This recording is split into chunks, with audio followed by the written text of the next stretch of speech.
ஹாய்ங்க, welcome to our channel. இப்போ இது பார்த்தீங்க அப்படின்னா பச்சை பயிறு மைக்ரோ கிரீன்ஸுங்க. நான் வீட்டிலையே தான் வளர்த்துனேன். சின்னதாக ஒரு ட்ரேயில் வளர்த்துனேன். கொக்கோ பிட்ஸ் எல்லாம் யூஸ் பண்ணாமல் அப்படியே தண்ணி தெளித்து நான் வளர்த்துனேன். இப்போது அது எனக்கு அதை பற்றி அதிகமாக தெரியாது. எனக்கு தெரிஞ்சதை நான் சொல்கிறேன்.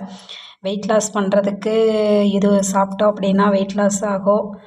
அதுக்கப்புறமா நிறையா இதில் நியூட்ரியன்ஸ், மினரல்ஸ் அந்த மாதிரி நிறையா சத்துக்கள் இருக்குதுன்னு சொன்னாங்க. இது பாருங்கள், வீட்லேயே ஈஸியாக தான் வளர்த்துனேன். இப்போ இது எடுத்து இன்றைக்கி நான் சமைக்க போகிறேன். இப்போ இது இந்த ட்ரேயில் பாருங்கள், வெறும் நல்லா தண்ணி மட்டும் ஊற்றி வளர்த்ததுனால ஒரு குறிப்பிட்ட அளவு தான் வந்திருக்கு. இதுக்கு மேலே வளர்ந்துச்சு அப்படின்னா நல்லா இருக்காது அப்படிங்கிறதுக்காக நான் அதை ஹார்வெஸ்ட் பண்ணி